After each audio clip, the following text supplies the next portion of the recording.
So the topic now for retail management is lesson 5, pricing the retail inventory.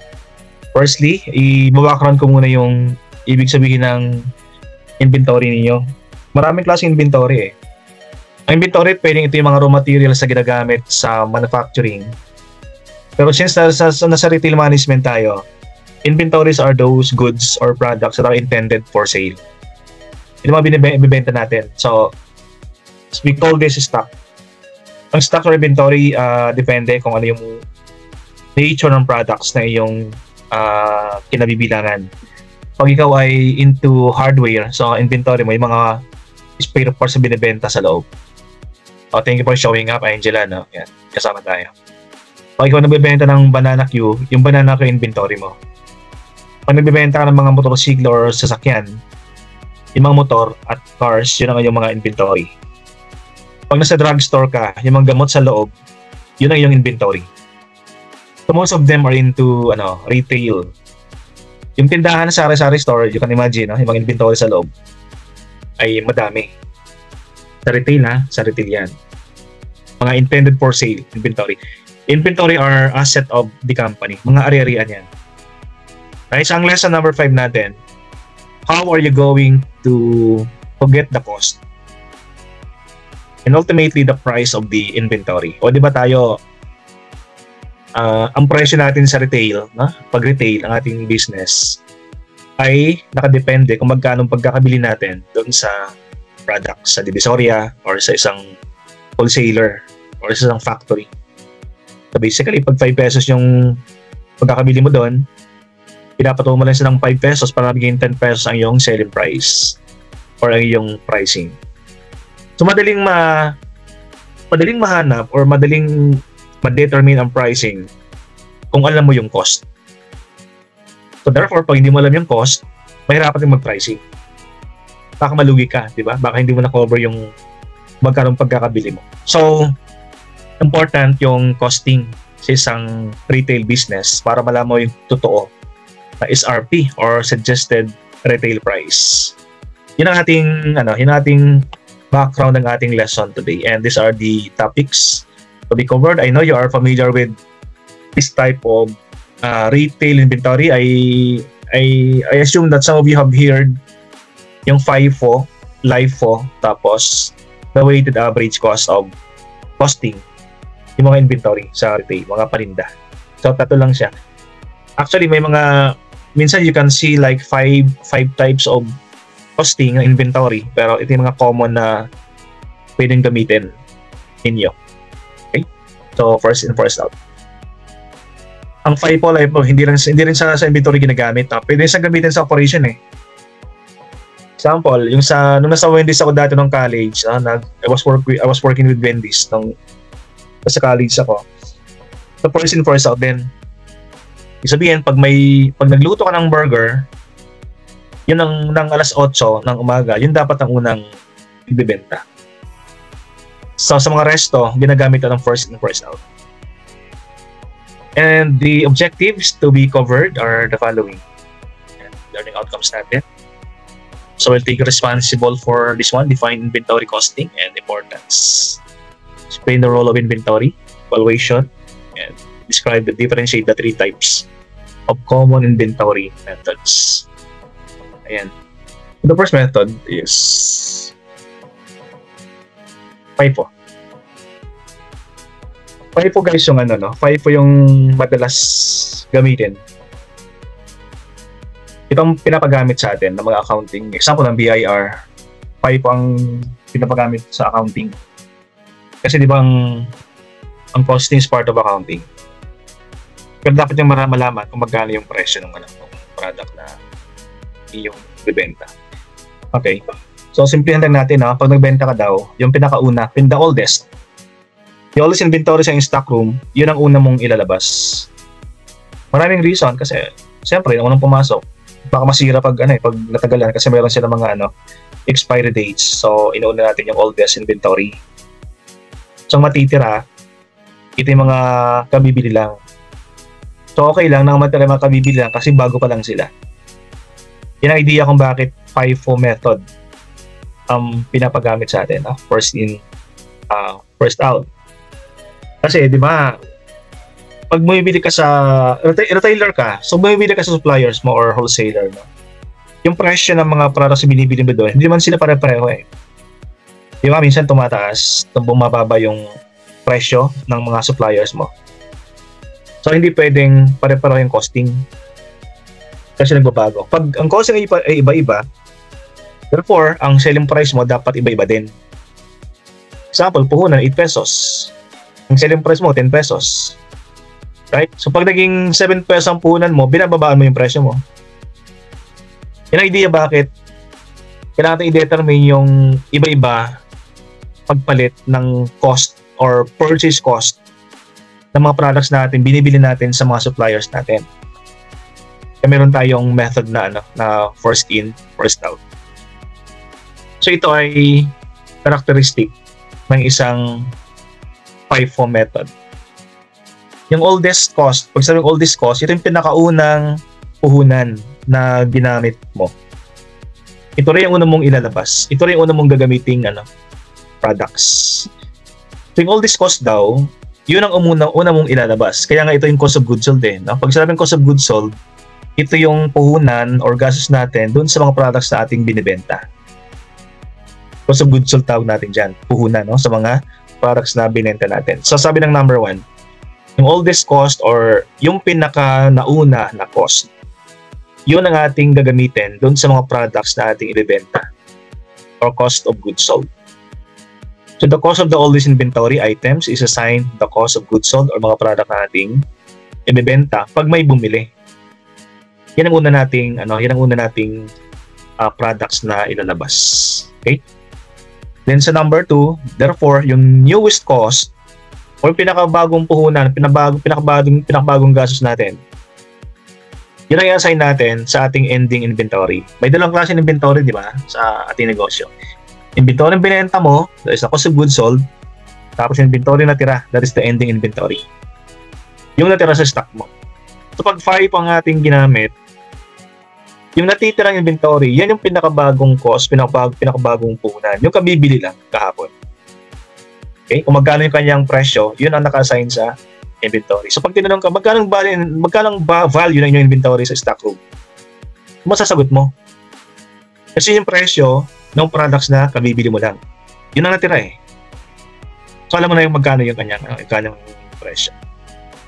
So mamaya pakita natin paano natin pina-value yung inventory, cost of goods sold, tapos ending inventory. Ayan. Right, so sample ng FIFO method. So dito muna sa kulay pink, no? Itong kulay beige pala. Kulay pink, kulay beige na matrix. We have 4 columns. So, first column ng date. It's important yung date. Dapat nating malaman kung sinong pinakaunang binili. Sinong pinaka-latest na binili para magamit natin kung FIFO or LIFO yung ating gagamiting costing of inventory. So sample ko dito, January 1, bumili ka sa supplier mo ng 100 peraso ng products. No? Ito yung bibenta mo ha. Ibig sabihin, yung binili mo, yun din bibenta natin kasi nasa retail tayo. Pag manufacturing kasi, yung binili mo, gagawin mo pang raw materials yun bago magawin yung products, di ba? Pero pag retail, ano binili mo, yun din bibenta mo. Kaya nga retail di ba? Bayan siya lang tayo. So January 1, bumili ka 100 peraso, magkanong cost, magkanong purchase cost, anong pagkakabili supplier mo, 5 pesos. Yung January 1, ang total cost na binili mo ay 500 pesos. Yan ang pinaka-oldest inventory, the oldest cost ay yung dated January 1. And on January 10, bumili ko ulit 300 units of merchandise. Tapos 6 pesos bawat unit cost 6 pesos. Then you multiply, that is 1,800 no? Yung value ng iyong binili noong January 10. Then noong January 20, bumili ko ulit 150 peraso naman. 7 pesos. So, you will notice na nag-iba-iba. Normal lang yung ganito Yung fluctuating unit cost, that is normal kasi ang suppliers natin minsan nagtataas, nagbababa ng presyo eh. Kaya meron tayong iba-ibang unit cost dito, 5, 6, or 7. Sa January 20, 7 pesos na, di ba? Tumaas na siya. And that is 150 multiplied by 7, that is 1,050. Alright? So pag tinotal mo, kung ilang piraso ang iyong binili, that is 550 units of products for a total cost of 3,350. Right? Ito yung binili mo. Itong gagamitin natin whether we are using FIFO or LIFO. Alright. Siyempre, pag may binili ka, kaya nga retail, di ba? May binili ka kasi bibenta mo. Retail, na? Now, assuming dito sa ating kulay gold na box, assuming if 300 units are sold, at gagamitin natin ang FIFO method of inventory. So, ganito ang computation natin. Okay, 100 units at 5. Kasi nga FIFO, di ba? Ang unang bibenta, ito. So, 100 units at 5 pesos, that is 500 pesos. Tapos 200 units at 6 pesos, ito yon. So that is 1,200, di ba? Okay? So 100 plus 200. So ito yung 300 na bibenta natin. 300 units are sold. Alright? So ang tanong dito, magkano yung value, magkano yung cost per puhunan ng products nating ibinenta. Okay? Ang total cost of goods sold natin ay 1,700 pesos. Yan ang puhunan natin. Okay? Hindi yan selling price ha. Yan ang puhunan. Na important, nalaman natin yung puhunan, 1,700.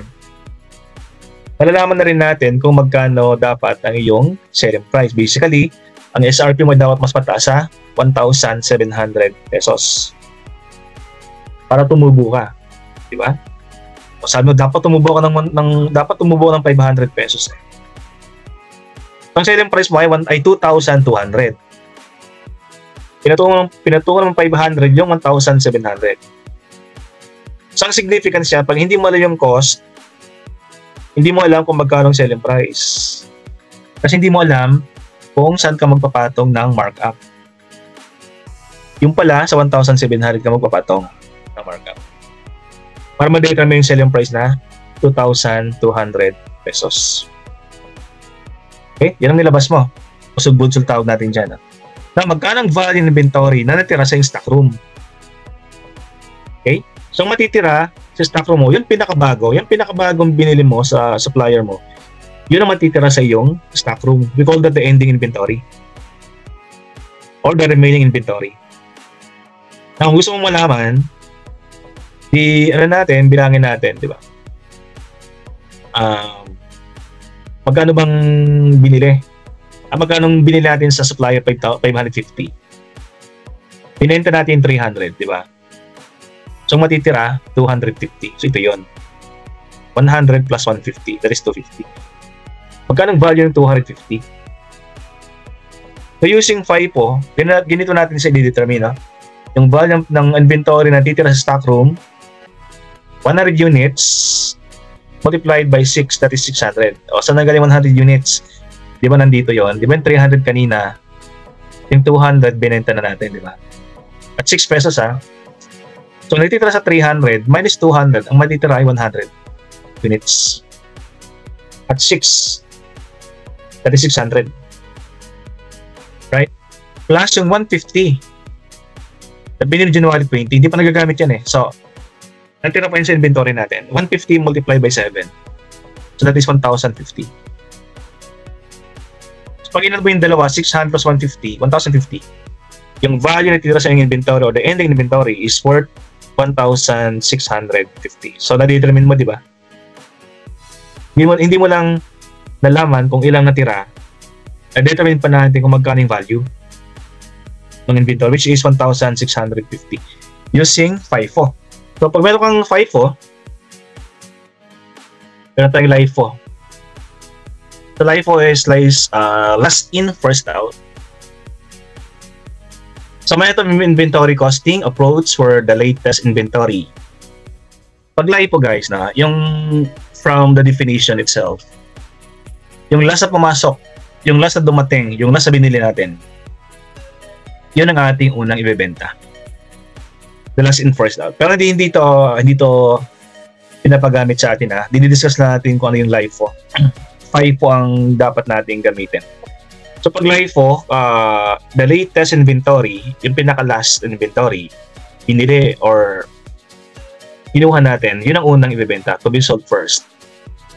Right? So therefore, yung matitirang inventory, yun yung pinakaunang binili natin or the oldest inventory will become your ending inventory or the remaining inventory. Kung iniisip mo, di ba, parang hindi maganda kasi siyempre yung unang mong binili ay last mong ibebenta. So, may chance na maging obsolete or masira yung pinakaunang mong inventory binili.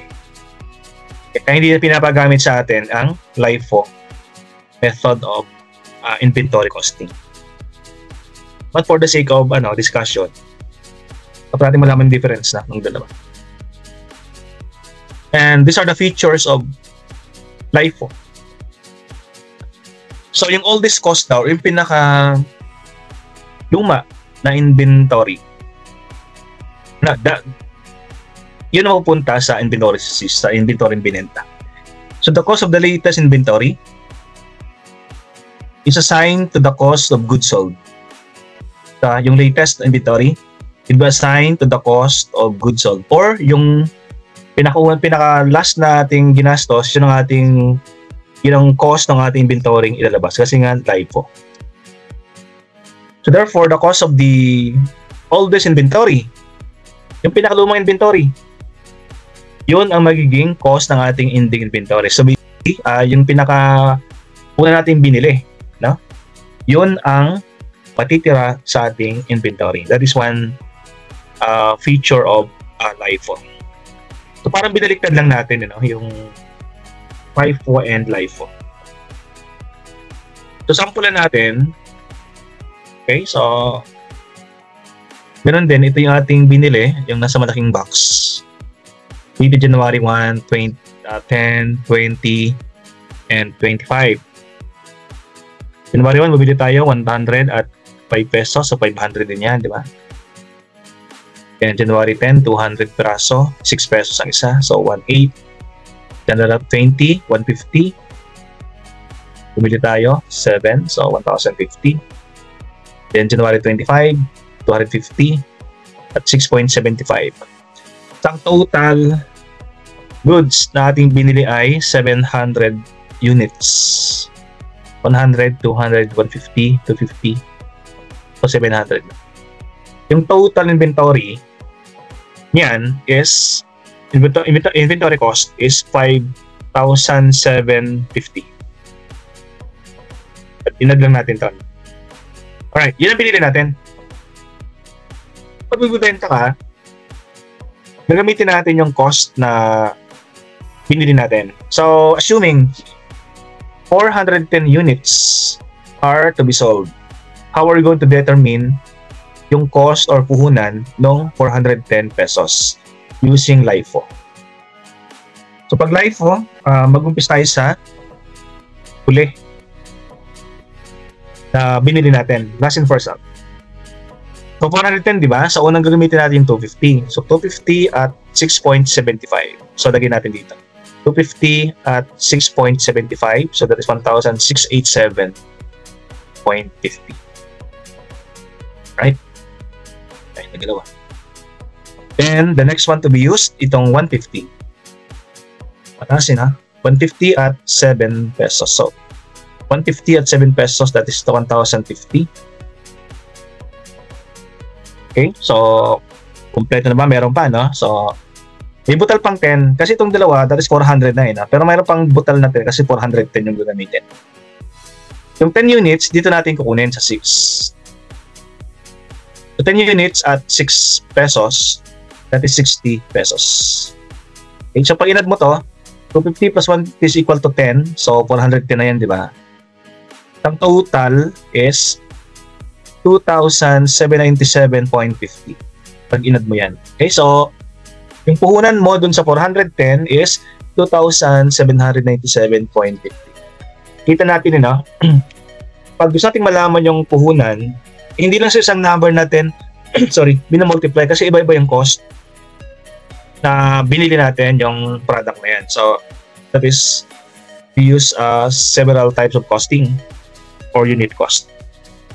Okay. So, magkanong natira? Diba 700 yung ating binili sa supplier natin. Yung 410 na ibenta na natin. Okay? So magkano natira? 290. So magkano ang value ng 290 na natitira sa ating ending inventory?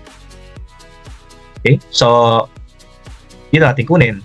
Diba? Sa 200, yung 10 pesos na gamit na natin. So natitira dito 190 na lang. Diba? 190 multiplied by 6.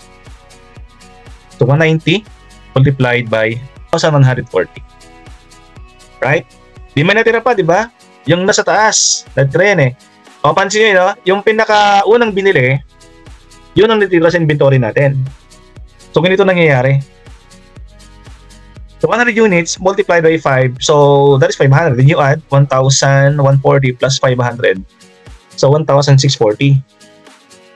Ito yung natitira, 1,640. Ito yung binenta natin.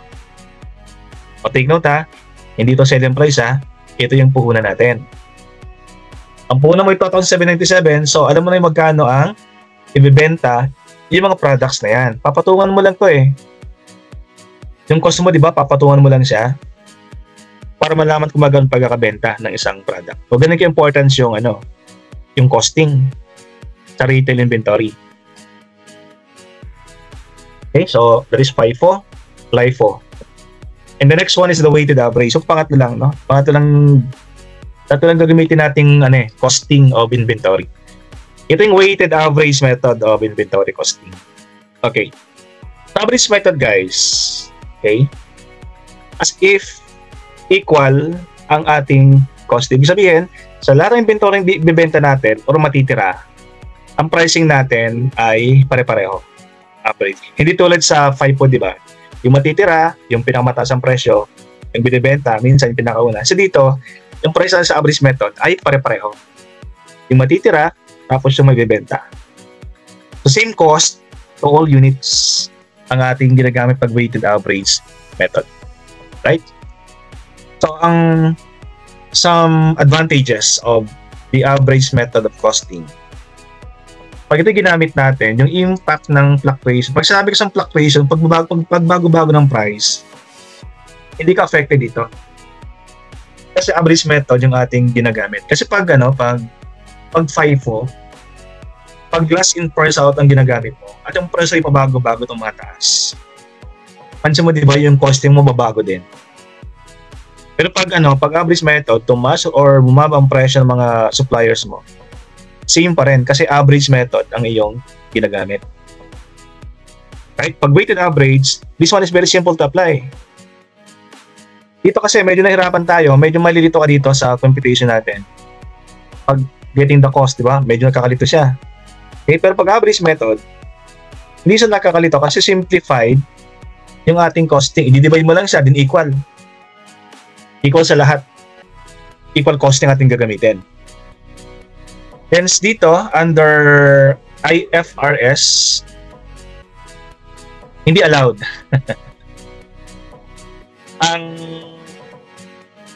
ang LIFO, last in first out, hindi allowed yan sa hindi pinagpagamit sa atin eh.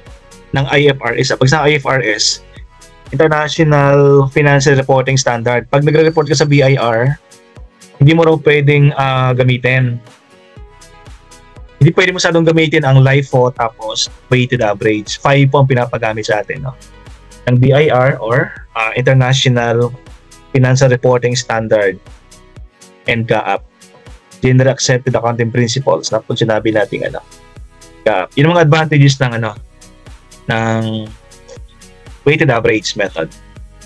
So para maintindihan yung paggamit ng the same price, the same cost sa lahat ng inventory, ending inventory man yan o cost of goods sold. So ito yung ating sample. Example of weighted average costing.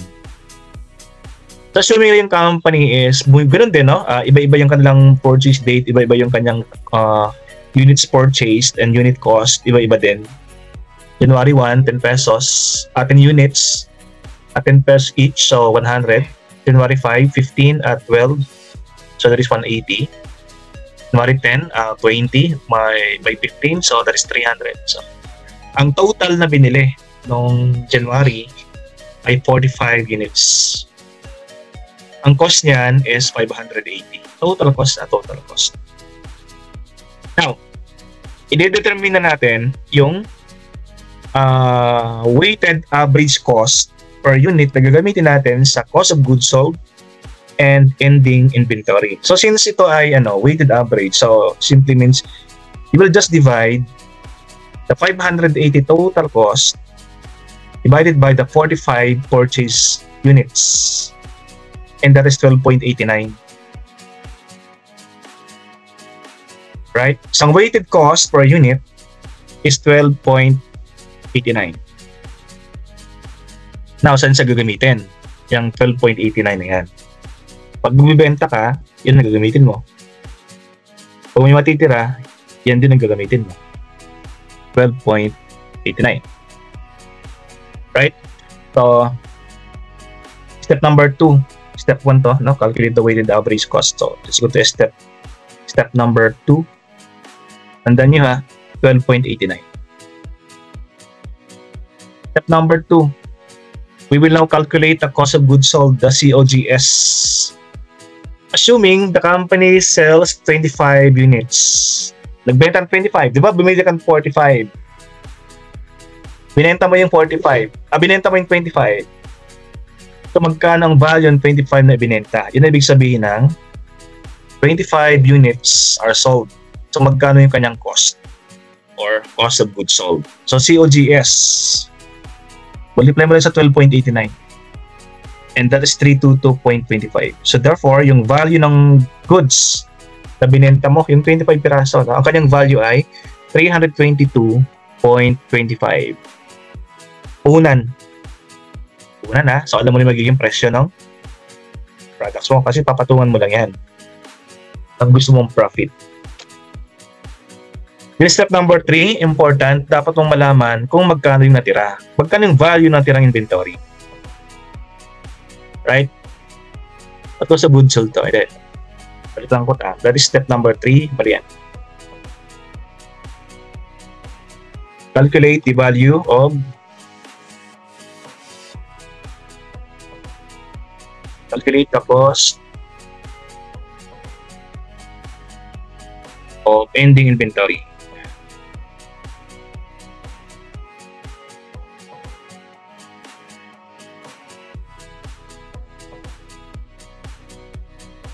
Ending inventory or EI ang tawag natin dyan. EI. Okay, calculate the cost of ending inventory, the EI. Magkano yung value ng natitira? Remaining inventory. So, ang natitira, 20 na lang. Di ba? Binenta na 25, ang natitira 20. So, magkano yung value niya? So, ganun din. 20 units remaining multiplied by 12.89. You will get the 257.80. So, ito yung binenta mo. Ito rin yung natira. So, di ba, sa 5 on LIFO, kinukumpute natin ito, di ba? Yung binenta, tapos yung natira. So, what have you noticed na? Napakadaling compute pag merchandise average method of costing ang iyong ginamit. So, ganun yung mga tatlong klase ng inventory costing. Dali lang, no? Siw. O, tingnan nyo to guys, ha? Sige. Picturean nyo to. Kasi gagamitin nyo yan. That is for weighted average method. Then, picturean nyo to. Ito naman yung para sa LIFO.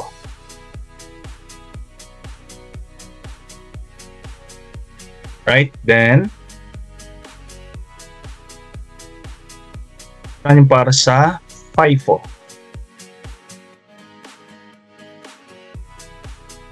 Yan, so meron ka ng mga sample, di ba? tong technique in inventory costing. Kasi gagamitin niyo yan dito.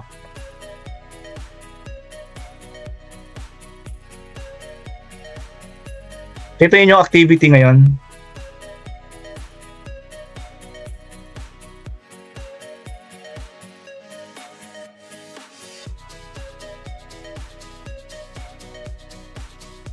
Ito. Activity. So, ganun din siya. Di ba? Meron tayong 4 na columns. First column is the date. Second column, the units purchased. Third column, the unit cost. And you have the total cost. Yan ang data given. No? Ang question ito, 4. How much is the cost of goods sold? How much the inventory? Yan. So tingnan nyo guys iba-iba yung ginamit nating dito iba nating costing. Merong FIFO, merong LIFO, may weighted average method. Tapos meron tayong FIFO. Ayan. So magkano yung yung mga tanong diyan, sagot yung mga tanong diyan using FIFO, LIFO or weighted average.